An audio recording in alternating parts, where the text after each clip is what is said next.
အားလုံးပဲမင်္ဂလာပါခင်ဗျာဒီဘက်မှာတော့ဂေဆောင်ဝါမှာဖြစ်ပေါ်တတ်တဲ့ change တစ်ခုဖြစ်တဲ့ lax of fusion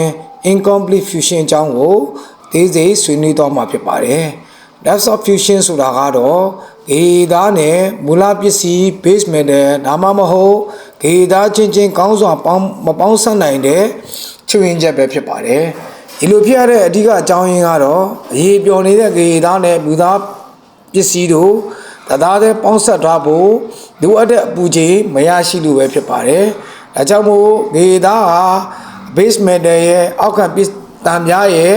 မျက်နှာပြင်ပေါ်မှာအပေါ်ရန်လွှာမှာပဲကတ်နေပြီးတော့အတွင်းပိုင်းဒီစိတ်ဝင်ထိုးပေါက်မှုမရှိတာပဲဖြစ်ပါတယ်။ lax fusion ဖြစ်ပေါ်နိုင်တဲ့အဓိကအချက်တွေကတော့အပူချိန်နည်းလွန်းခြင်းဂေဆော်တဲ့အခါမှာဝရင်ကာရန်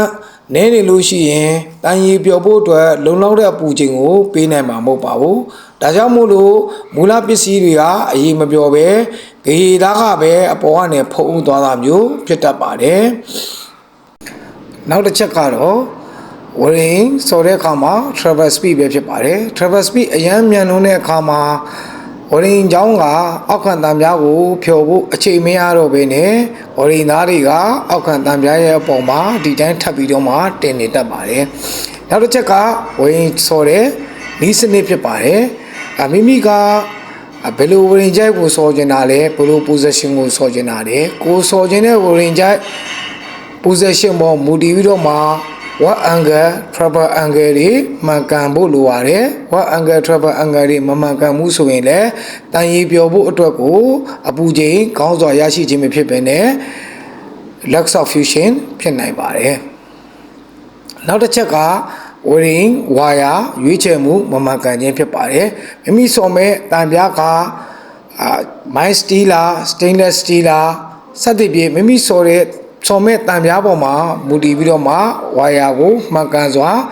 ဝရင်ချောင်းတွေကိုမှန်ကန်စွာရွေးချယ်ဖို့လိုအပ်ပါတယ်ဒီလိုရွေးချယ်မှုမမှန်ကန်မှုဆိုရင်လည်းအောက်ခံတံပြားကိုအရေးပျော်နိုင်တဲ့အနေထားမရောက်ဘဲနဲ့ lax of fusion ဖြစ်နိုင်ပါတယ်နောက်ဆုံးတစ်ချက်ကတော့ဂေဆော်မဲ့မျက်နှာပြင်မတရှင်းခြင်းဖြစ်ပါတယ်ဂေဆော်တဲ့မျက်နှာပြင်ပေါ်မှာ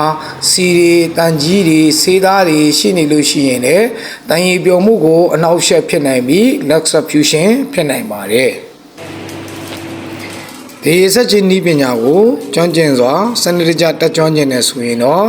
စာတွေ့ရောလက်တွေ့ရောစနစ်တကျသင်ကြားပေးတဲ့ Good Things Welding Training Center ကို